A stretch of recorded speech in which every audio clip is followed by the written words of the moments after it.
Let me eat my breakfast first. Hey, what's up, it's Hugo here. From today on, I want to start making some vlogs on my channel.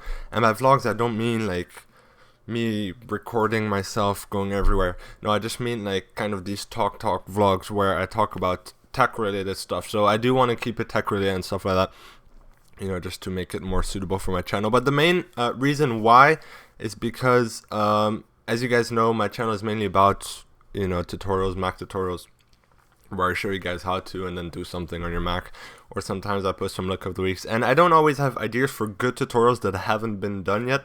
So I thought instead of leaving my channel inactive for a week or 2 weeks, I can make these vlogs. These are quite easy for me to make, so they don't take that much time for me to make. So I thought maybe it would be interesting, you know, just talking about tech related topics. So that's pretty much it. And for the first video, I want to talk to you guys about the new iMacs that Apple announced a few weeks back, and kind of give you my opinions of what I think about them. And if you haven't seen them yet, I'll leave a link in the description. It's apple.com/iMac. But these are the specs and the prices and stuff like that. I'll be talking in dollars simply because it's easier to relate to this page in that case. But anyway, if you haven't seen the new iMacs, at first I was quite impressed, mainly because of the design. Very nice design. I'll show you a better picture right here. Sorry about that. As you can see, it looks extremely thin, especially from this angle. If you look at from kind of the back angle behind the iMac, it doesn't look as thin because it kind of goes like inwards, or like towards the stand like this, so it does become thicker towards the center of the screen. But from this angle, it looks very thin. And as you guys, well, yeah, Apple is pretty much with all their products, and this is not only the iMac, this is just for pretty much everything except for, I think, their Mac Pro. They're always, you know, look to improve 3 features of their products for every update, which is faster, thinner, and lighter. That's usually, you know, kind of their goal when they update a product. And it seems like they're kind of doing the same with the iMac, which at first, obviously, as I mentioned, I really liked the design, but once I looked into it, I wasn't as impressed anymore, because once again, they're trying to go for that thinner and lighter, which in my opinion isn't really needed for iMacs. You know, it's an iMac is something you're gonna put on your desk, you're not gonna move it that much, so it doesn't need to be that thin, it doesn't need to be that light. And making it thinner does have disadvantages because they're not able to put as much stuff in there. Obviously, first off, with the CD player that they removed, which I do understand. I mean, very little people use CD players, especially when you look at like the basic computer consumer barely uses CDs now. It's all USBs, hard drives, stuff like that. So I do understand. Although if you look at the high-end iMacs, for example, the 27-inch, which starts at like $2,000, that's not really a basic consumer computer, you know, because no basic consumer is going to buy a computer for starting at $2,000. So I think they should have kept the CD player for the 27-inch, because, you know, this is really, it's still an all-in-one computer, and you do want to have all the features of a computer. And maybe for the next upgrade, they should have removed the CD player. Maybe a little bit too early, in my opinion. Let's look at some of the specs here. So depending on how kind of tech savvy you are, it might be interesting or not interesting. But I personally always like to look at the specs, and I'll be comparing it kind of to the previous iMacs, which was mid-2011. So it's almost 1.5 year in between. So do keep that in mind, because it's kind of important to see how much they've upgraded from the previous model.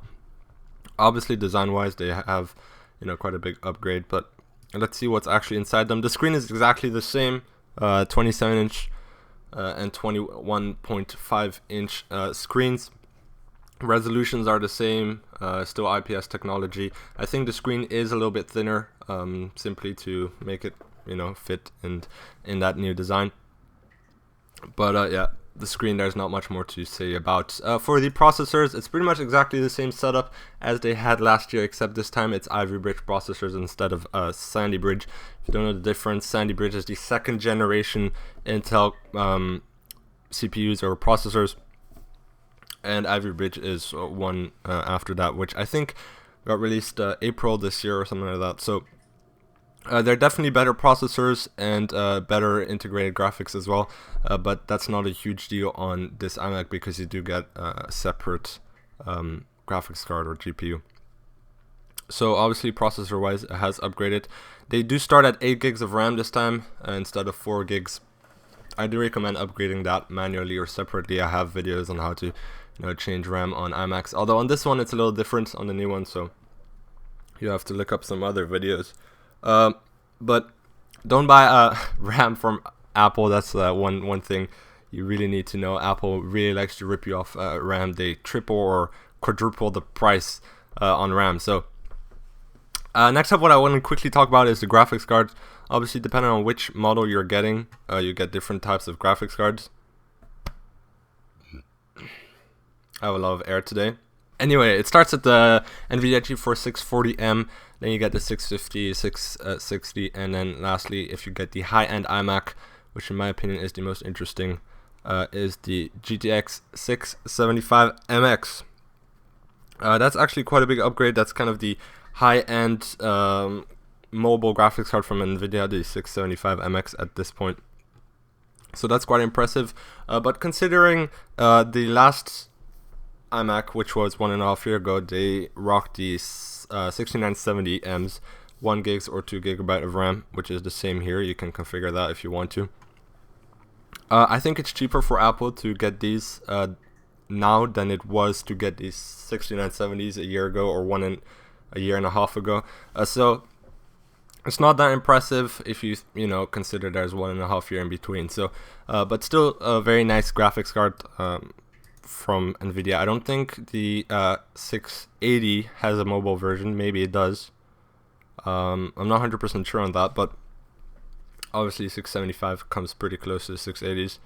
But one thing I would have been more impressed or interested in is if they would have managed to fit a full-fledged graphics card, like a desktop graphics card in iMacs. Obviously it's not possible now that they changed the design and made it so extremely thin, but if they would have just kept the old design, which is a little bit thicker, maybe make it 1 or 2 millimeters thicker, I think it is possible to fit a full-fledged desktop graphics card in there. I'm not 100% sure, but they would have to kind of reorganize a lot of things, and obviously it does take a lot of space, but full-fledged desktop graphics card are obviously much more powerful than the mobile ones you get now with iMac. So that's one thing for the outputs and stuff. It's pretty straightforward. One thing they have added is Fusion Drive, which I think you get on the high-end 21.5 inch and all the 27-inch models.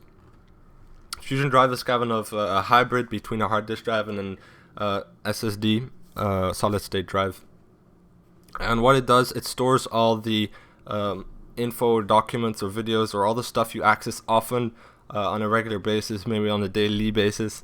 It stores it in the SSD, so you have quicker access to it. It also stores the operating system in the SSD, so your Mac boots up faster. So it's kind of a hybrid between those two. I do also know that they kind of have the system going on where you're able to write and read really quickly, obviously from the SSD, but when you write on it, you can really quickly write on the SSD first, and then behind the scenes pretty much is going to transfer that file from the SSD to the hard disk drive if you don't really use it. So that's pretty much how it works, I think. So that's just to make everything run a little faster and a little smoother. So that's definitely a good decision that Apple made, and I do think you can still go for the 100% SSD, but I'm not 100% sure. But otherwise everything is pretty much the same. And that's it for the iMacs. Tell me, guys, what you guys think about these new iMacs. Also, what you guys think about these kind of tech vlogs. I definitely won't be getting the update of this iMac because I bought one about a year and a half ago. I'm very interested in what they're going to do for the next one, but I do know they probably won't be changing the design, so my hope for full graphics card in iMacs is just gone. But who knows. I'm also interested in what they're going to do with the Mac Pros next, and in my opinion, Mac Pros are not really worth it, especially not now, obviously, but in general, unless you spend more than $3,000 on them. If you're going to spend under $3,000 for a Mac, I recommend getting a high-end iMac or something like that, because under $3,000, Mac Pros are just not worth it in my opinion. If you're gonna spend more, they can definitely be worth it, especially when you go on higher prices like $5,000. Then you can get a really impressive Mac Pro. And obviously the cool feature about the Mac Pro is that you can, you know, customize it yourself, or to a certain extent. But yeah, that's not for this video, but really interested what they'll be doing for the next iMac, especially graphics and hard drive wise, and maybe screen wise. Who knows? Maybe the next iMac will be Retina display. I doubt it. It's kind of tricky, but if it would have an insane resolution, especially the 27-inch iMac. I don't know if that would be very effective, but I'm going to stop talking because otherwise these vlogs get super long. I thank you a lot for watching. Be sure to leave me some comments down below telling me what you guys want to see me make vlogs about, if you even like them, and what you guys think about the iMacs as well. So I'll be leaving obviously a link to the iMacs page in the description. But once again, I'll thank you a lot for watching. I'll see you guys later. Peace.